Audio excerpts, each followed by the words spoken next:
Questions वगैरह solve कर दे उधर से। Yes ma'am. ओके, तो अभी मैंने जतिन अभी मैंने ठीक अंकुर किसका अपडेट किया था आपके लिए? न्यूटन्स लॉज ऑफ मोशन का किया था शीट अपडेट, देखा आपने वो?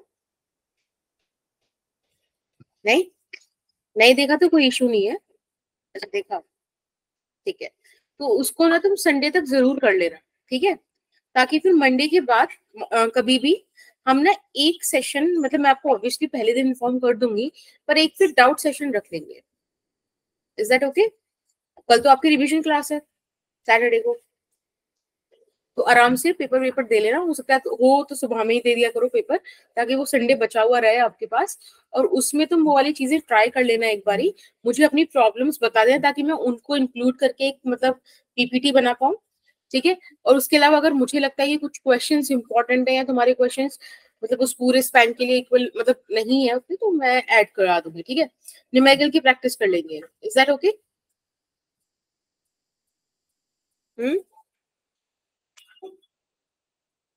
ओके, ठीक है।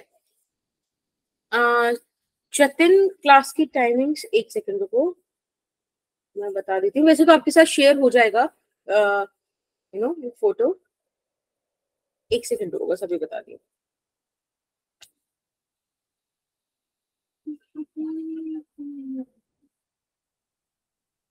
देखो सारे सब्जेक्ट्स का लिख लो। 2 बजे से लेकर 3:30 बजे तक दोपहर में आपकी फिजिक्स की क्लास है, 2 से 3:30। एक बार मैं लिख दूं, आप लोग स्क्रीनशॉट ले लेना।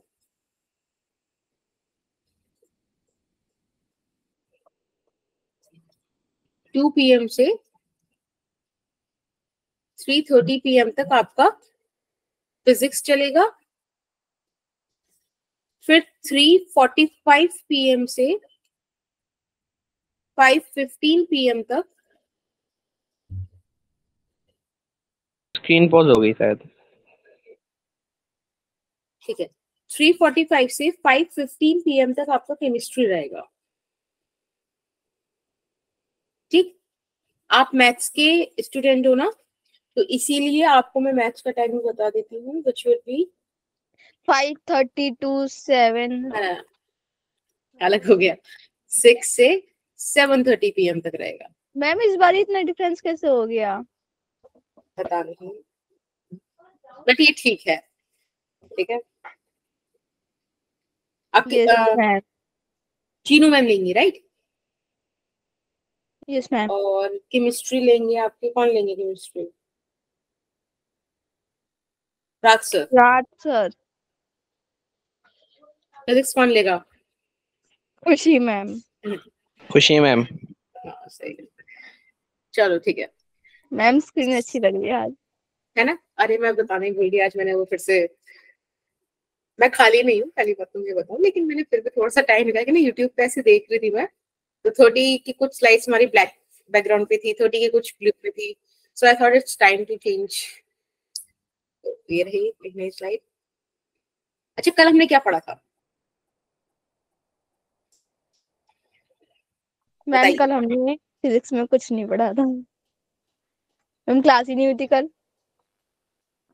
Very good. अब इस कल का मतलब है कि परसों क्या पढ़ा था? परसों तो थी। Yes ma'am. न्यूटन्स पता थर्ड ही लॉ नहीं ऑफ माधव, मोशन। पता है इस क्लास के बाद जो तुम्हारी क्लास थी ना, उसके बाद एक और क्लास ली थी, उसपे कैमरा चल गया। क्या ही बताऊं मैं, कैमरे का क्या ही है, बस मैम उनको लैपटॉप हमसे ही अपना है। दुश्मनी थी। नहीं लैपटॉप अपना है, बस इसलिए फोड़ने का मन नहीं करता, अदरवाइज हरकतें बहुत ज्यादा है इस लैपटॉप की। देखो हमने लास्ट टाइम पढ़ा था Newton's third law. Third law third of law of motion, motion. जिसका स्टेटमेंट आप सबने ही बड़े कूद कूद के जल्दी जल्दी जल्दी बता दिया था, और फिर एक्शन रिएक्शन आपने अच्छे से मुझे बताया नहीं था, ठीक है। आई गेस इस बारी आप एक्शन रिएक्शन मुझे कूद कूद के बता पाओगे कि मैम एक्शन रिएक्शन यही होता है। पहले मैं Newton's third law of motion इस बारी मैं बता देती हूँ, ठीक है। तो every action has equal and opposite reaction, right? ये मेरी तरफ से हो गया। अब एक्शन रिएक्शन तुम बताओ क्या होता है, सारी चीजें बताना उसकी। बताओ बताओ, ऐसे मत करो, देखो बताया था मैंने तुमको।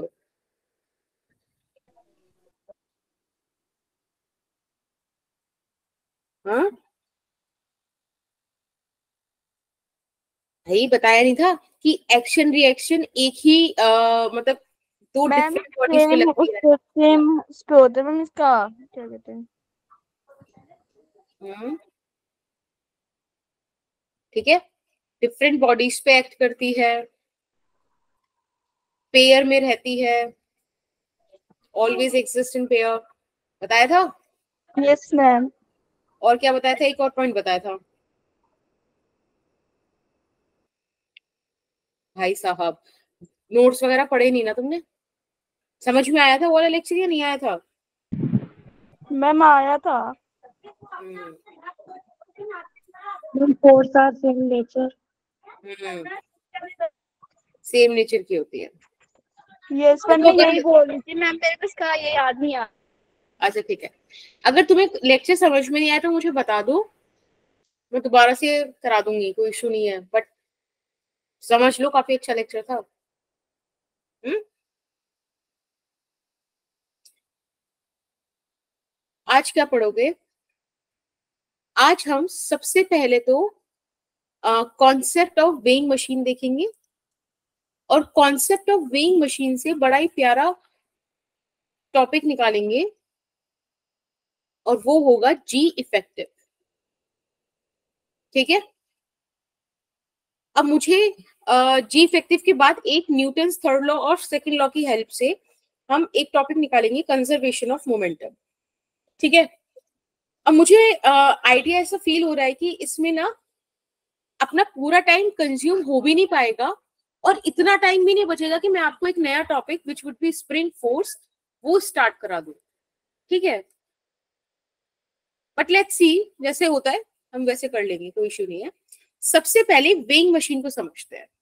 अगर आपको थोड़ा बहुत ध्यान हो तो लास्ट क्लास में मैंने जाते जाते आपको बताया था कि जो वेइंग मशीन होती है वो कभी भी वेट को मेजर नहीं करती, वो नॉर्मल रिएक्शन को मेजर करती है। अब देखो कैसे। Yes ma'am. हाँ, जैसे कि ये सपोज वेइंग मशीन है, ठीक है, यहां पर कोई बंदा खड़ा है, लेट्स से हमारा बहुत पुराना साथी फिजिक्स का हैरी पॉटर खड़ा है, ठीक है ना, वही याद रहता है मेरे को। अभी ये सब वेइंग मशीन रेस्ट पे है, हैरी रेस्ट पर है, सब चीजें रेस्ट पर है। यस इस मैम। सिचुएशन में एक बात मुझे बताओ, अगर मैं वेइंग मशीन को देखूं या हैरी पॉटर को देखूं, तो एमजी वेट डाउनवर्ड एक्ट कर रहा होगा वेइंग मशीन पर, वेइंग मशीन पर एक नॉर्मल रिएक्शन आ रहा होगा। अगर ये चीजें रेस्ट में है, इक्विलिब्रियम में है, तो एन बराबर एमजी आ गया, है ना?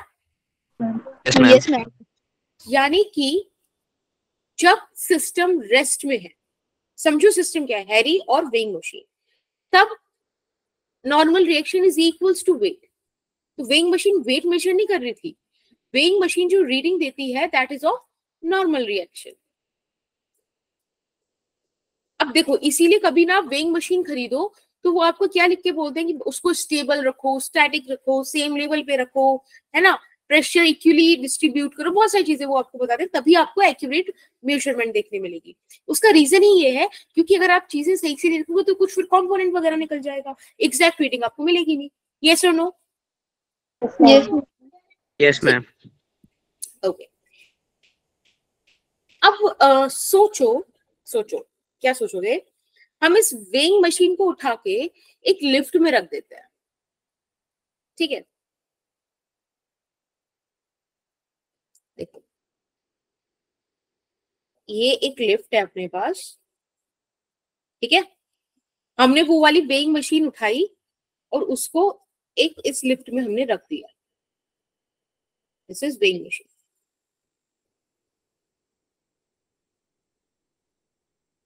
ठीक, और इस पर हमने हैरी भी बिठा दिया अपना भाई,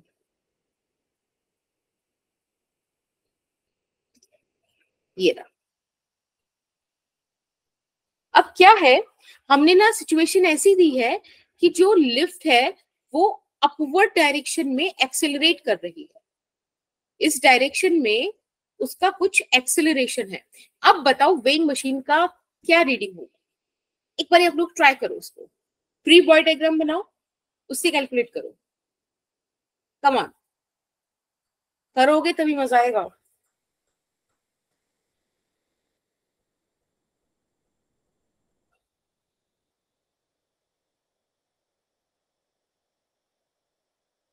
सोचो सोचो।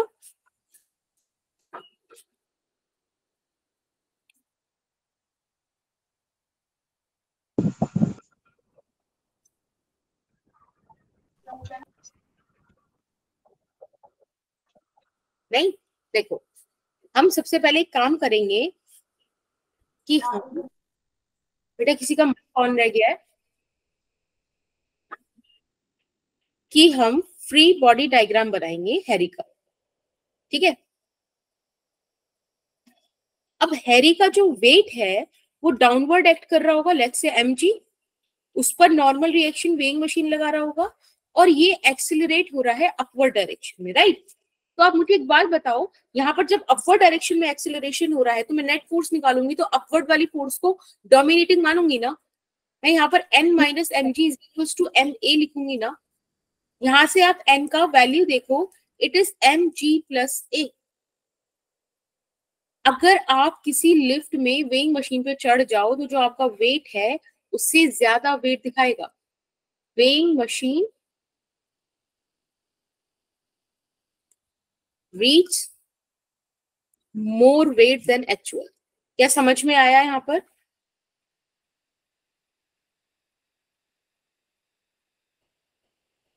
कोई दिक्कत नहीं ना? ओके। अब मुझे चलो, अब तुमने अपवर्ड का मैंने बता दिया, मुझे डाउनवर्ड में बताना क्या आएगा। अगर मैं यहाँ पे लिख दूं let this time machine accelerates in downward direction with some acceleration a, तब क्या होगा मुझे बताओ फटाफट से। माइनस हो जाएगी, मैम नेगेटिव में हो जाएगा। ओके, क्या आएगा वैल्यू? हाँ जतिन, देखो मैं ये कह रही थी कि अब इसमें हमने क्या करा, लिफ्ट में वेइंग मशीन रखी, वेइंग मशीन के ऊपर हैरी को बिठाया। मैम अब हैरी का की value m into g minus a आएगा। Okay, very good Mata, very good Samiksha. Okay Jatin listen to me, ये जो ब्लैक सा हमने बनाया ना square, that is a lift, ठीक है। लिफ्ट के अंदर हमने ब्लू सा वेइंग मशीन रखा, yes Madhav it's correct. Weighing machine के ऊपर हैरी रखा। अब ये जो पूरा सिस्टम है ये ए एक्सेलरेशन से ऊपर एक्सेलरेट हो रहा है, समझ में आ गया, राइट? चलो, अब आप लोगों ने जो बताया कि अगर हम मशीन को यानी लिफ्ट को डाउनवर्ड डायरेक्शन में एक्सेलरेट करते हैं विद सम एक्सेलरेशन, तब क्या होगा। यहाँ पे फिर से अपने पास वेइंग मशीन है,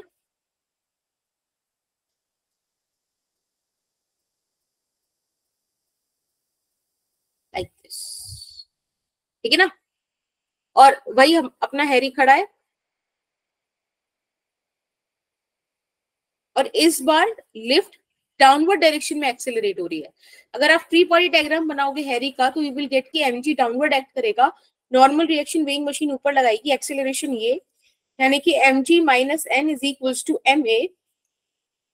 यहां से आपको n का वैल्यू मिला mg माइनस ए, राइट। तो इसका मतलब क्या हुआ कि वेइंग मशीन ने एक्चुअल वेट से कम रीड किया। फटाफट से इस चीज को लिख लो, weighing machine reads lesser weight than the actual weight. Is that okay? अब मेरा क्वेश्चन है, क्या हो अगर मैं केबल ब्रेक कर दूं? भाई लिफ्ट है ना, देखो ये लिफ्ट है, लिफ्ट में केबल्स होते हैं ना, तो कोई केबल होगा जिससे लिफ्ट कनेक्ट होगी, है ना। What if I just break the cable? ये कैची बनाने की कोशिश किया मैं। n is equals to mg। मतलब तुमने वेट बता दिया, वही होगा जो एक स्टेबल पोजीशन में आता था जब इक्विलिब्रियम में था। Yes ma'am. ओके, और सोचो थोड़ा सा इस चीज को, ये गलत आंसर है।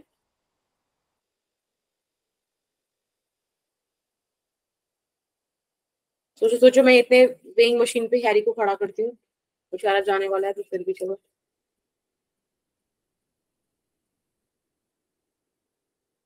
अब बताओ इस सिचुएशन में क्या होगा?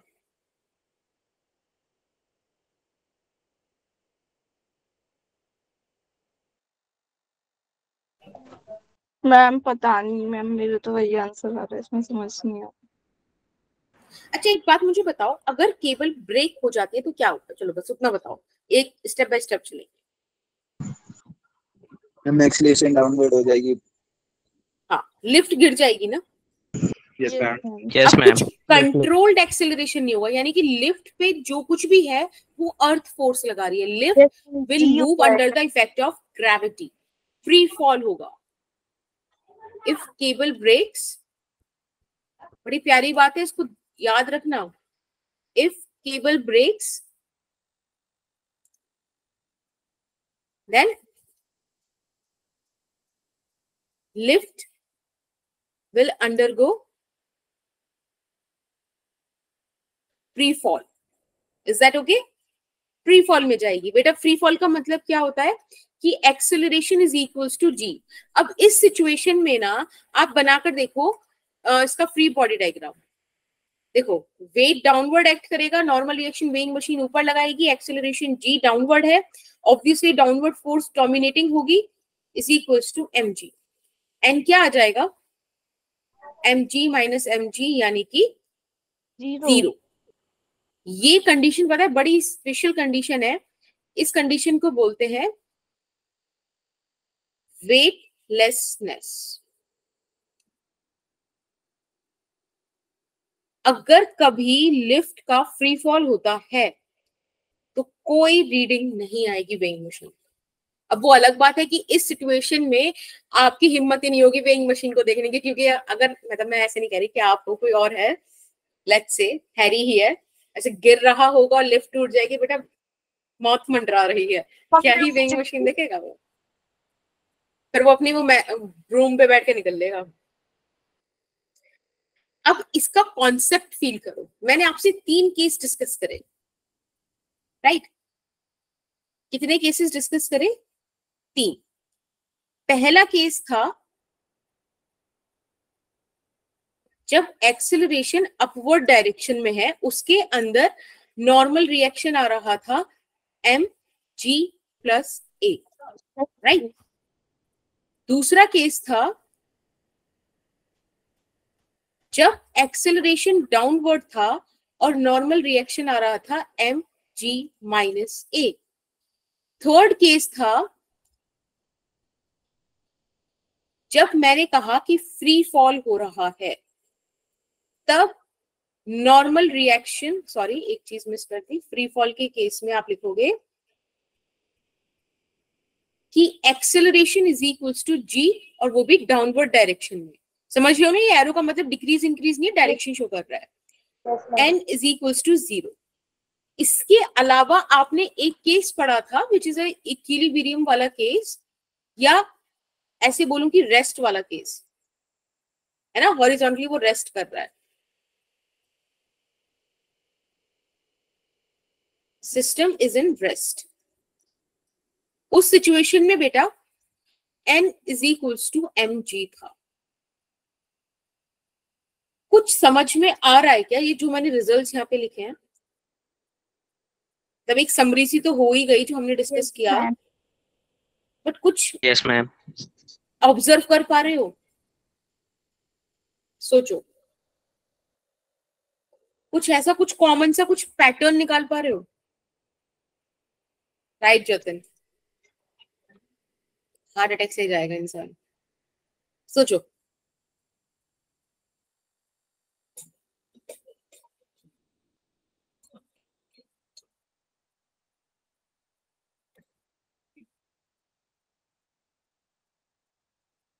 n is equals to m नहीं, n इज इक्वल्स टू 0 है। अब देखो मैं तुम्हें एक चीज बताती हूँ, अगर तुम ध्यान से फील कर पाओ, एम हर जगह है। इवन इस नॉर्मल रिएक्शन वाले जहां पे जीरो हो रहा है ना, वहां पर भी आप लिख सकते हो n is equals to m into zero. M हर जगह है, जी का वैल्यू चेंज हो रहा है। जब आप अपवर्ड मोशन कर रहे हो, अपवर्ड एक्सिलरेट हो रहे हो, तो जी का वैल्यू जी ना होके जी प्लस ए हो गया। इसी को बोला जाता है जी इफेक्टिव। वो तो क्या हुआ, हमारा मतलब फायदा है कि जब हम नॉर्मल केस पढ़ते हैं ना कि ग्राउंड पे ये सब चीजें हैं, तो जी का वैल्यू जी ही रहता है। लेकिन जैसे हमने एक्सिलरेट किया, उसका वैल्यू जी प्लस ए हो गया। जैसे हम डाउनवर्ड गए, जी माइनस ए हो गया। यहाँ पे बहुत सारी चीजें आई हैं, तो this is g effective, this is g effective, right. और बेटा ये जो जीरो है ना, ये भी जी इफेक्टिव है, समझ रहे हो। तो हर केस में एम जी इफेक्टिव ही आंसर आया है। बस दिक्कत क्या है कि जी इफेक्टिव का वैल्यू डिफरेंट डिफरेंट है। Is that okay? Yes ma'am. अब से आप इस चीज को याद कर लो कि अगर अपवर्ड एक्सेलरेशन है, then the value of g effective is g plus. ये यहाँ भी यूज होगा, फ्लूइड में भी यूज होगा। एक आगे हम बहुत आगे चैप्टर पढ़ेंगे, 10th चैप्टर है, कि जी इफेक्टिव का वैल्यू अपवर्ड मोशन में जी प्लस ए होता है, डाउनवर्ड मोशन में जी माइनस ए होता है, फ्री फॉल में जीरो होता है। Is that okay? अगर नॉर्मली सरफेस पर रखे हुए तो जी होता है। बड़ा इंपॉर्टेंट पेज है, इसको ध्यान रखना आप। चले आगे। Yes ma'am. ओके,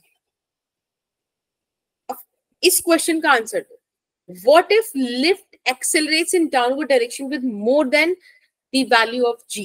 Although ऐसा नहीं होता है, बट अगर ऐसा हो तब क्या? ये केस नहीं होता। अगर लिफ्ट टूट गई है तो वो जी से ही मूव करेगी, किसी भी सूरत में जी से ज्यादा भी नहीं जाएगी। बट अगर ऐसा हो जाए, ऐसा मान लेते हैं, लेट्स से ऐसा हो रहा है, आप ऐसा मान लो कि एक्सिलरेशन इज 2g, है ना। अब मुझे बताओ आप कैसे करोगे इसको सॉल्व।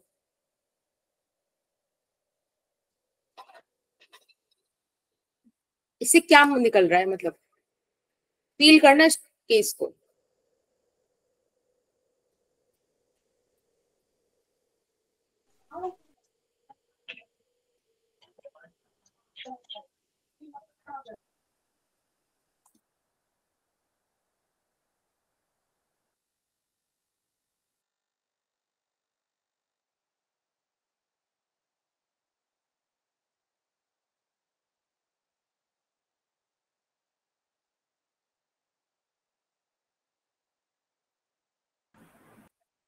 ओके, तो ये नेगेटिव mg का मतलब क्या है? नॉर्मल रिएक्शन का नेगेटिव होने का मतलब क्या है? सोचो।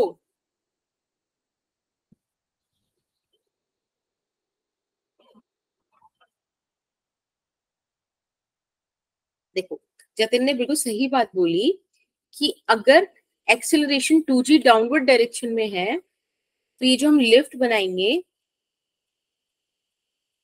ये इस तरह से 2g एक्सेलरेशन से मूव कर रही है। इसके अंदर सबसे पहले हम वेइंग मशीन ड्रॉ कर लेते हैं, यहां पर कहीं, ठीक है।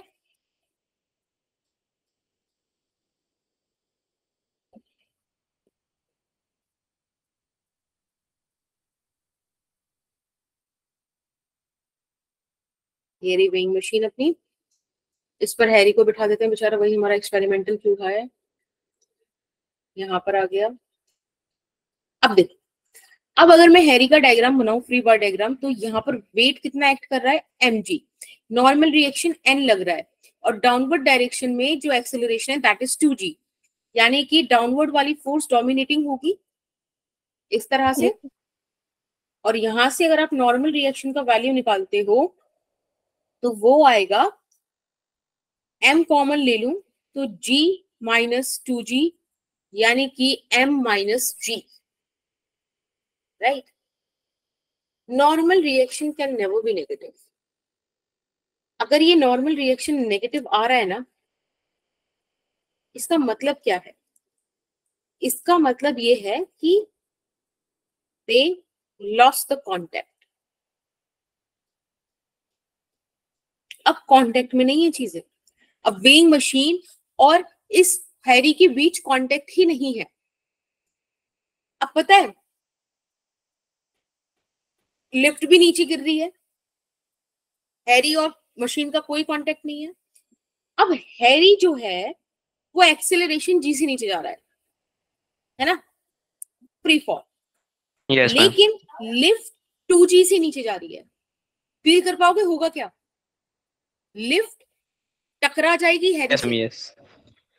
हैरी नहीं टकराएगा, लिफ्ट टकराएगी, क्योंकि हैरी जितनी तेजी नीचे आ रहा है उससे ज्यादा तेजी से लिफ्ट नीचे आ रही है, टकरा जाएगी। बूम, हैरी का सिर थोड़ा सा खुल जाएगा और फिर हैरी चला जाएगा। समझते हो? Lift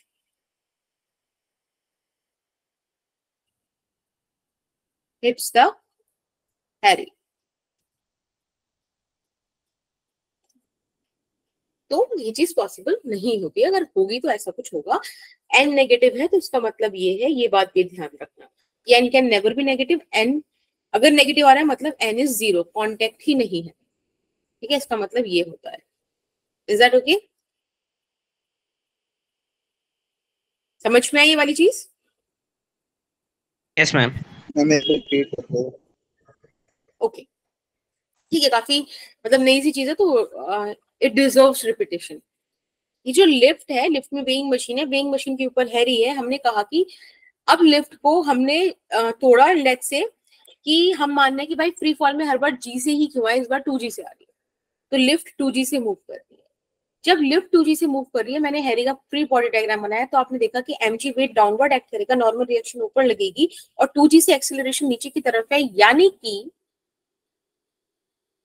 n is equals to negative of mg। n negative आ रहा है, n can not be negative, zero हो सकता है। नेगेटिव होने का मतलब है कि n जीरो है, n जीरो का मतलब है कि कांटेक्ट खत्म हो गया है। भाई जब भी तो नॉर्मल रिएक्शन नहीं लगेगी किन्हीं दो बॉडीज में, अगर कांटेक्ट नहीं है तब, है ना? कांटेक्ट Yes, नहीं है तब ma'am. हैरी उड़ रहा है बेसिकली लिफ्ट के अंदर।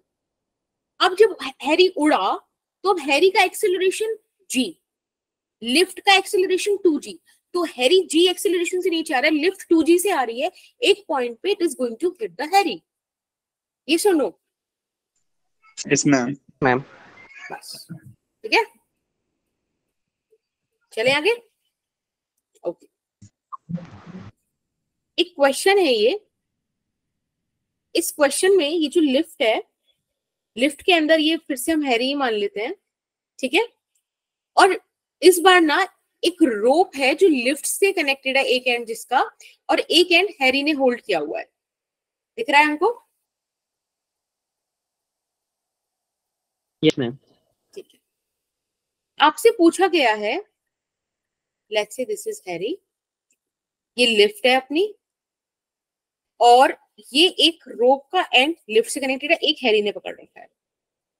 अब हैरी ने इतना इस पे फोर्स लगाया हुआ है कि ये लिफ्ट रेस्ट में, उसने आपको लिफ्ट का मास दिया है, मैन का मास दिया है, आपसे पूछ रहा है कि कितनी फोर्स हैरी एक्सर्ट कर रहा है, निकालो। देखो अभी टाइम हो रहा है 20:34, सोचने वाला क्वेश्चन है, दिमाग लगाओ इसको, इस पर, और मुझे चलो 6 मिनट्स ना काफी टाइम दे दिया, 40 तक बताओ।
नहीं समीक्षा,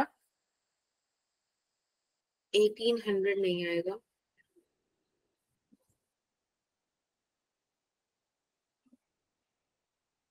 जब लगे ना कि अभी नहीं हो रहा है तब मुझे बताना, ठीक है? टाइम का वेट करने की जरूरत नहीं है, देन आई विल डू। बस एक बार जेन्युइनली मतलब कोशिश करना।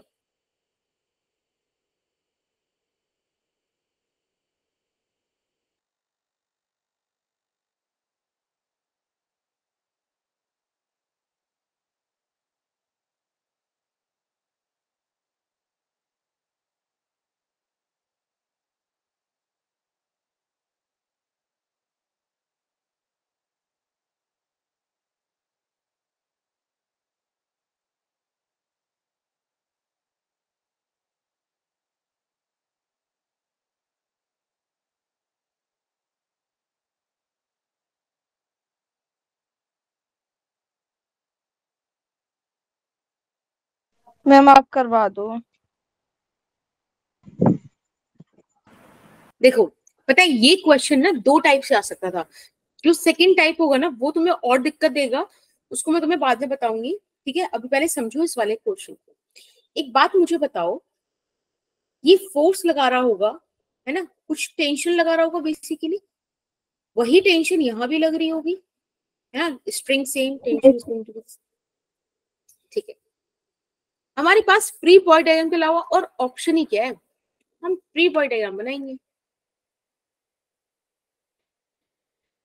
फ्री बॉडी डायग्राम सबसे पहले हैरी का बनाएंगे और फिर लिफ्ट का बनाएंगे। अगर मैं हैरी का बनाऊं तो जो भी हैरी का वेट है, कितना दे रखा है? 60 kg हैरी का वेट दिया हुआ है, तो 60 g डाउनवर्ड लगेगा। अब ध्यान से देखना, जो हैरी है वो रस्सी को नीचे खींचेगा, तो नीचे की तरफ जो टेंशन आ रही है वो रस्सी पर आ रही है, स्ट्रिंग पर आ रही है। बट स्ट्रिंग जो हैरी पर फोर्स लगाएगी वो न्यूटन के थर्ड लॉ के हिसाब से इक्वल एंड अपोजिट लगाएगी ना, यानी कि अपवर्ड डायरेक्शन में लगाएगी। Yes ma'am. Is that okay? ठीक है, तो एक टेंशन आ जाएगी। प्लस हैरी लिफ्ट पे खड़ा है तो एक नॉर्मल रिएक्शन लिफ्ट भी लगा रही होगी। Is that okay? हमें सिस्टम इक्विलिब्रियम में दिया, system is what? Harry plus lift. तो इस हिसाब से T plus N is equals to 60G. Mark it as your equation first. कोई दिक्कत? कोई नो दिक्कत आई? मैम। अब आप फ्री बॉडी डायग्राम बनाओ लिफ्ट का। जब भी आप लिफ्ट का फ्री बॉडी डायग्राम बनाओगे तब आप देख पाओगे कि let's see this is the lift, downward उसका वेट एक्ट करेगा विच इज 30G। इस पे डाउनवर्ड नॉर्मल रिएक्शन हैरी के थ्रू आ रहा होगा, जैसे हैरी की लिफ्ट की वजह से ऊपर गया था हैरी पर, लिफ्ट पे नीचे लग रहा होगा, और एक टेंशन T इस पर लग रही होगी अपवर्ड डायरेक्शन में। मैम ये ये नॉर्मल रिएक्शन दोबारा से बता दीजिए। देखो, लिफ्ट लगाएगी हैरी पे ऐसे और हैरी लगाएगा लिफ्ट पे ऐसे, नॉर्मल रिएक्शन। ये सुनो, यस मैम। है ना? तो हमने जब लिफ्ट का बनाया तो हमने डाउनवर्ड नॉर्मल रिएक्शन दिखाया, जब हैरी का बनाया तो अपवर्ड लगाया। इसके हिसाब से सिस्टम इक्विलिब्रियम पे है, लिफ्ट और हैरी दोनों इक्विलिब्रियम पे है, मतलब लिफ्ट का भी आप वर्टिकल इक्विलिब्रियम लगा सकते हो। तो T is equals to N plus 30G। इसको आप ऐसे भी लिख सकते हो कि T minus N is equals to, mark it as equation second. You have two equations, two variables, बस ये तो चाहिए अपने को। तो दोनों इक्वेशंस को ऐड कर दो, n से n कैंसिल हो जाएगा, टेंशन की वैल्यू मिल जाएगी। 45 न्यूटन। ओके, यहाँ लिख देते हैं at both equations and you will gate 2T is equals to 60 30 90G। यहाँ से T का वैल्यू आपके पास आ गया, कितना आ गया? 45G। 45G यानी कि 450 न्यूटन, है ना? अब अगर आपको नॉर्मल रिएक्शन निकालने बोल दिया जाए तो नॉर्मल रिएक्शन निकाल सकते हो ना, क्योंकि normal reaction is what? T minus 30G, है ना, फ्रॉम इक्वेशन सेकंड। यस और नो? Yes, ma'am. ठीक है, मैम देखो 150 आ रही है ना नॉर्मल रिएक्शन? हाँ 45G माइनस 30G यानी कि 15G। और बेटा नॉर्मल रिएक्शन में जब आप G का वैल्यू 10 मीटर पर सेकेंड स्क्वायर रख दोगे तो नॉर्मल रिएक्शन 150 न्यूटन आ जाएगी। अब वो आपसे पूछ क्या रहा था, देखते हैं आंसर क्या करना है। Find the force exerted on lift by man, यानी कि T पूछी जा रही थी। भाई मैन लिफ्ट पे टेंशन ही तो एक्सर्ट कर रहा है, राइट? तो टेंशन का वैल्यू आ गया। Yes, दूसरा ma'am. ये पूछ सकता था कि अगर लिफ्ट में वेइंग मशीन रखी है तो उस इंसान का वेट कितना है, वेट उसका कितना आएगा। मैंने आपको बताया था, आपको वाला एज अ फैक्ट याद रखना है कि वेइंग मशीन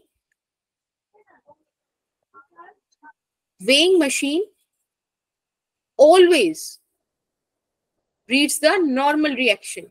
कभी भी वो आपका वेट मेजर नहीं करती है, वो नॉर्मल रिएक्शन मेजर करती मैम है। 150 न्यूटन ही होएगा तो। एग्जैक्टली 150 न्यूटन आएगा। अब आप कहोगे कि मैम वेट तो मैन का 60 न्यूटन था, है ना, 60G आना चाहिए था, बट 150 क्यों आ रहा है या 15G क्यों आ रहा है? उसने कुछ फोर्स लगाई हुई है। Is that okay? Yes ma'am. Yes, ma'am. Ma'am लेकिन कोई भी इंसान लिफ्ट को कैसे खींच सकता है? हाँ देखो वो ये फिजिक्स है। आपको लिफ्ट का वेट 30 kg, मैन का 60 kg तेरा कैसा होता थोड़ी है, right? It's a question. Yes ma'am. अब बात करते हैं बड़े ही इंपॉर्टेंट टॉपिक की, which is conservation of momentum. देखो बहुत ब्रीफ इसका डिस्कशन मैं यहाँ पे करूंगी। ब्रीफ मतलब कि बहुत ही स्मॉल सा, क्योंकि ये वाला टॉपिक ना अपने आप में एक लेक्चर डिजर्व करता है। इतने क्वेश्चंस इस चीज से बन सकते हैं, ठीक है? अब कंजर्वेशन ऑफ मोमेंटम होता क्या है?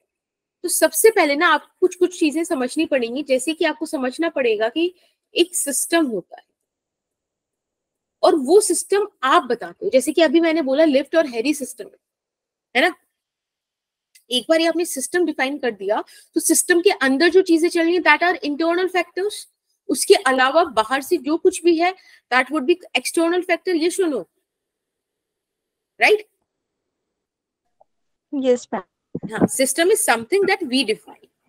आई सेड कि भाई lift and Harry, these two things are together form a system, together are act as a system. This is what something which I said. अब इनके अलावा अगर मैं बाहर प्रोफेसर स्नेप बना दूं तो वो अलग चीज है, वो एक्सटर्नल है, वो हमारे सिस्टम में काउंटेड नहीं है। तो अगर आपको पता चल जाए कि भाई अपना सिस्टम इतना है और उस सिस्टम में मैं आपसे कह दूं कि कोई भी एक्सटर्नल फोर्स नहीं है, या मतलब to be very specific net external force is 0। मैंने आपको बताया था बैलेंस्ड फोर्सेस लग सकती हैं लेकिन नेट उनका 0 होगा। जैसे कि एक स्टोन पे इधर से भी 10 न्यूटन लगाओ और इधर से भी 10 न्यूटन लगाओ, resultant is going to be 0 ना, राइट? तो अगर ये दो चीजें हैं तब कंजर्वेशन ऑफ मोमेंटम होता है। अगर कोई ऐसा सिस्टम है जिसपे नेट एक्सटर्नल फोर्स 0 है then the momentum of that system is going to be 0। Sorry, momentum of that system is conserve. Conserve का मतलब समझ में आता है कि जो पहले था वही बाद में होगा। कंजर्व का मतलब होता है कि चेंज इन मोमेंटम 0 है। कंजर्व का मैम एक मतलब तरीके होता से है, कांस्टेंट। हाँ जी बेटा, मैम एक तरीके से हम उसे कांस्टेंट कह सकते हैं। बिल्कुल। लेकिन ध्यान रखना ये पी इनिशियल भी सिस्टम का हो, पी फाइनल भी सिस्टम का हो सकता है वो सिस्टम का एक्सचेंज आपस में करें, क्योंकि सिस्टम कैन कंसिस्ट ऑफ 2 और 3 बॉडीज। जैसे कि again in previous example there is a lift, there is a Harry, तो वहां पे 2 लोग थे, 2 पार्टीज थी, they could be 3 parties and हम उसको पूरे को सिस्टम बोल सकते हैं। तो वो आपस में मोमेंटम एक्सचेंज कर सकते हैं लेकिन बाहर से कुछ नहीं। समझ रहे हो ना? तो अंदर का मोमेंटम बाहर जाने वाला है ना बाहर से अंदर आने वाला है। That is the concept of conservation of momentum. क्या ये चीज समझ में आई थोड़ी बहुत? बोलो, नहीं आई? हाँ, दैट्स ओके, नया कॉन्सेप्ट है, अगर तुम्हें एक बार में समझ में आ जाएगा तो मुझे डाउट होगा, तो अच्छा है, नहीं आया।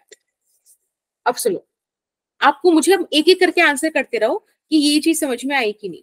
मुझे एक बात बताओ कि आपको सिस्टम समझ में आया कि what do we mean by system?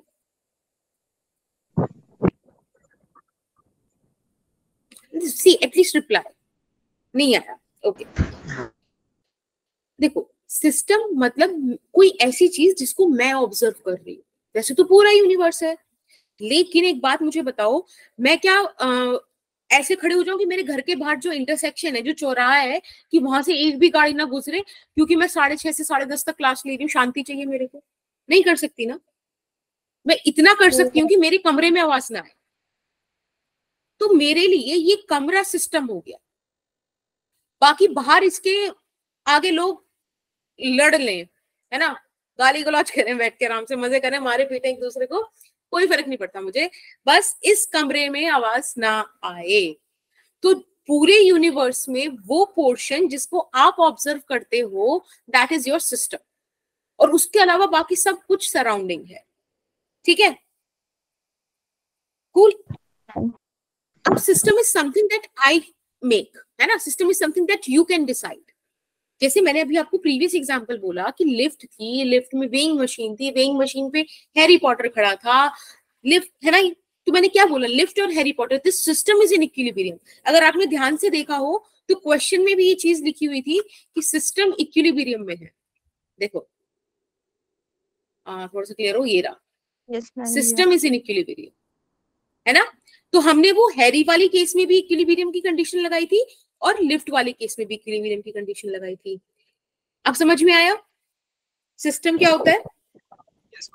Yes ma'am. ठीक है, अब मैंने बोला कि इस पे ये लिफ्ट हैरी को मारे, हैरी लिफ्ट को मारे, वेइंग मशीन और लिफ्ट लड़े, कुछ भी हो, बाहर से कुछ इसमें नहीं आएगा, इनमें से कुछ बाहर नहीं जाएगा। समझ रहे हो? कोई इंटरेक्शन बाहर का और इन चीजों का नहीं है, आपस में चीजें कुछ भी करें, लड़े मरे, वी डोंट केयर। ठीक है, इसका मतलब एक्सटर्नल इंटरफेरेंस जीरो है, नेट एक्सटर्नल फोर्स जीरो है।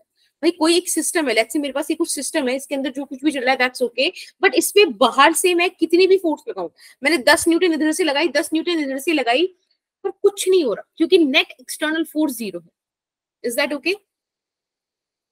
Yes ma'am. डन। तो आपको दो चीज समझ में आई, आपको सिस्टम समझ में आया, आपको नेट एक्सटर्नल फोर्स समझ में आई। मैंने बोला अगर किसी सिस्टम पे नेट एक्सटर्नल फोर्स जीरो है तो उस सिस्टम का मोमेंटम कंजर्व्ड है। अभी बस इस चीज को मतलब मेरे पे लाइक भरोसा करो, इसको समझो, मैं अभी जस्ट इसके नेक्स्ट स्लाइड में इसका प्रूफ दूंगी। ठीक है, नेट एक्सटर्नल फोर्स जीरो मतलब मोमेंटम कंजर्व्ड है, यानी कि इनिशियली उनका जो भी मोमेंटम रहा होगा, ध्यान रखना मैंने पी इनिशियल के ऊपर सिस्टम लिखा है, पी फाइनल के ऊपर सिस्टम लिखा है, तो आप कलेक्टिवली देखोगे लिफ्ट का, वेइंग मशीन का, हैरी पॉटर का, इन तीनों चीज का टुगेदर जो सिस्टम का मोमेंटम है initially, that is going to be equal of final momentum, तीनों चीज का। Is that okay? अभी सबको समझ में आता है? चलिए अब इस चीज को हम समझते हैं, मतलब प्रूफ देखते हैं इसका। मैंने आपको बोला कि net external force is zero, right? बेटा न्यूटन का सेकंड लॉ क्या बोलता है कि net force is nothing but rate of change of momentum, है ना, directly proportional to rate of change of momentum. If F net is zero then actually change in momentum is zero ना, and this is what we are concerned about. ये तो हम बोल रहे थे कि इसके लिए तो हमें सारी दिक्कतें हैं, ये तो हम चाह रहे थे कि इनिशियल और फाइनल किसी सिस्टम का मोमेंटम क्या हो जाए, कंजर्व हो जाए। अगर पहले -2 था तो बाद में भी -2 हो, पहले +100 था तो बाद में भी +100 हो, पहले 0 था तो बाद में भी 0 हो। ये सुन लो, कुल मिला के चेंज ना हो तो हम तभी तो बोल पाते हैं कि कंजर्व्ड है। अगर आपने मेरे साथ बेसिक मैथमेटिक्स के लेक्चर लिए हैं तो मैंने आपको एक चीज बताई थी, अगर किसी जगह पर अगर किसी जगह पर किसी क्वांटिटी का डेरिवेटिव जीरो है, इसका मतलब उसमें चेंज जीरो है, वो क्वांटिटी कंजर्व्ड है। याद है? Yes, ma'am.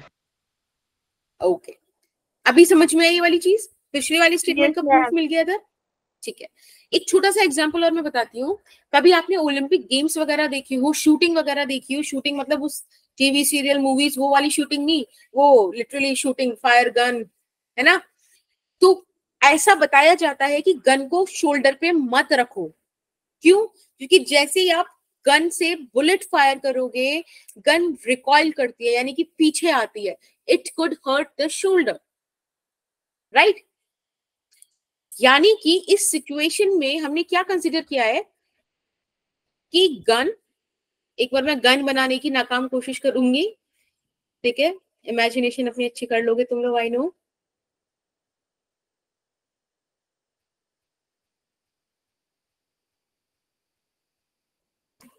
ऐसा कुछ गन होता है, राइट?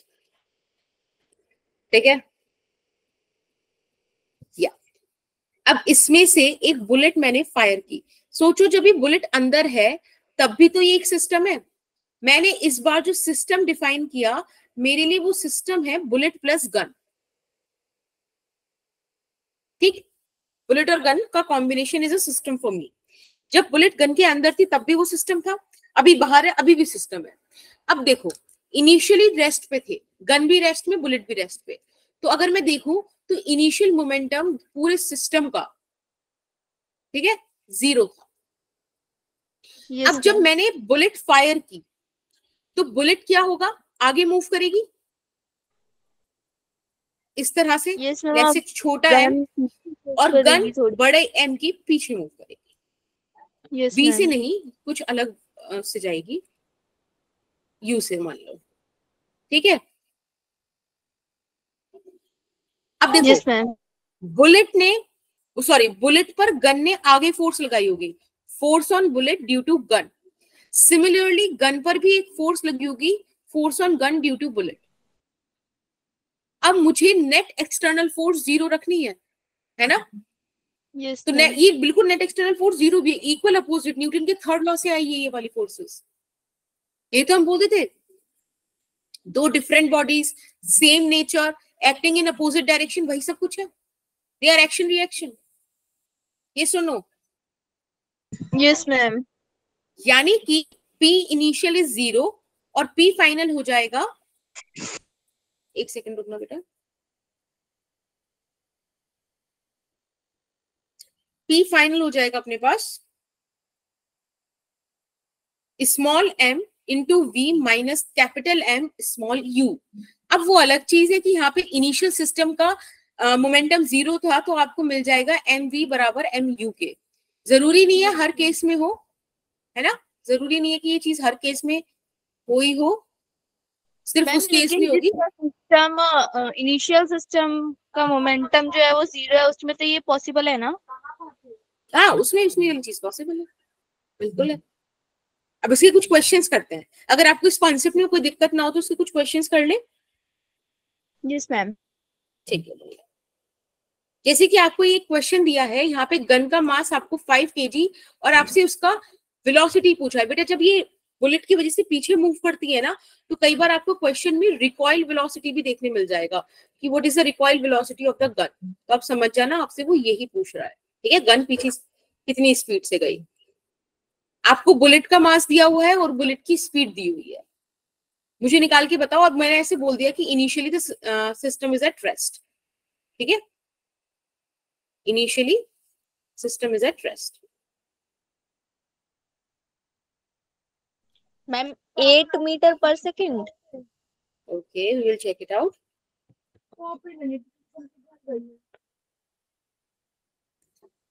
इसको अगर हम सॉल्व करेंगे तो वी विल गेट व्हाट। देखो, हमेशा लिखने का तरीका वही रखना कि कंजर्वेशन ऑफ मोमेंटम का आप यूज कर रहे हो, क्योंकि कॉन्सेप्ट यही है। भले ही मुझे पता है रेस्ट में है तो मैं डायरेक्ट दोनों को बराबर रख के निकाल दूं, पर अभी स्टार्टिंग है तो आप बिल्कुल ऐसे ही चलना ताकि ये चीज आपके दिमाग में बैठ जाए। एक सेकेंड,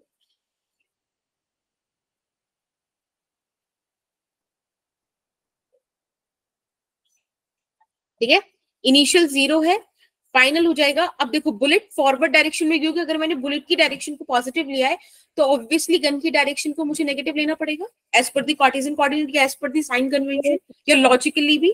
बस यहाँ से देखो आप वैल्यूज निकाल दो। यहाँ से आपको क्या पूछा है, यू पूछा है, यू का वैल्यू आ जाएगा mv/m which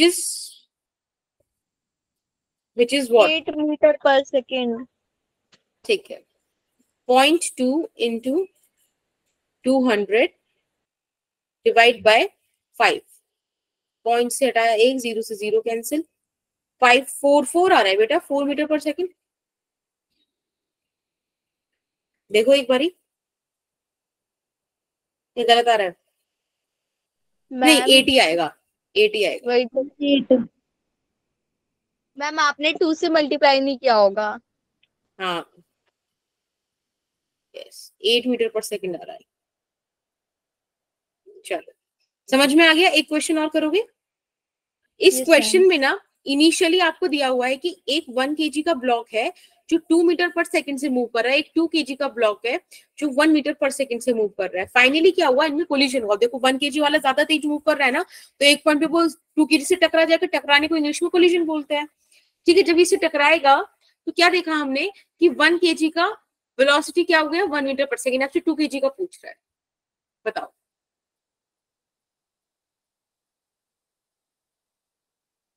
मैम इसमें भी नेट मोमेंटम 0 ले लेंगे।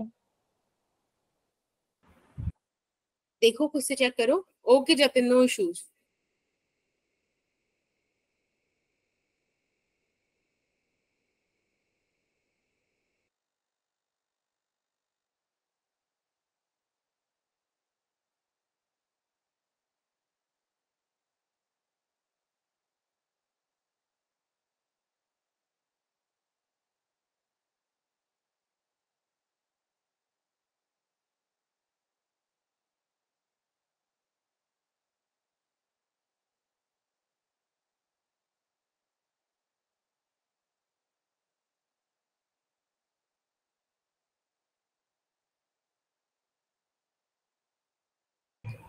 आकांक्षा कौन सा वाला समझाना है बेटा।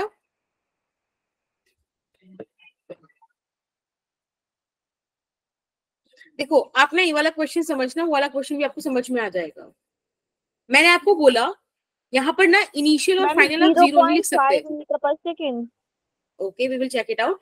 यहाँ पे आपको बस ये रखना है कि एक सिस्टम है और सिस्टम में बाहर से कुछ भी नहीं हो रहा, आइसोलेटेड सिस्टम है, यानी कि कंजर्वेशन ऑफ मोमेंटम एक्ट करेगा। अगर कंजर्वेशन ऑफ मोमेंटम एक्ट करेगा तो P initial of the entire system is suppose to be equal of the final momentum of the entire system. अब एक बात मुझे बताओ, इनिशियल जो सिस्टम है उसमें आपको मोमेंटम निकालना है, तो मोमेंटम कैसे निकालोगे, m इंटू वी, यानी कि 1 kg के लिए 2, 1 इंटू 2 यहां पर आ जाएगा, प्लस दूसरे के लिए 2 इंटू 1 हो जाएगा।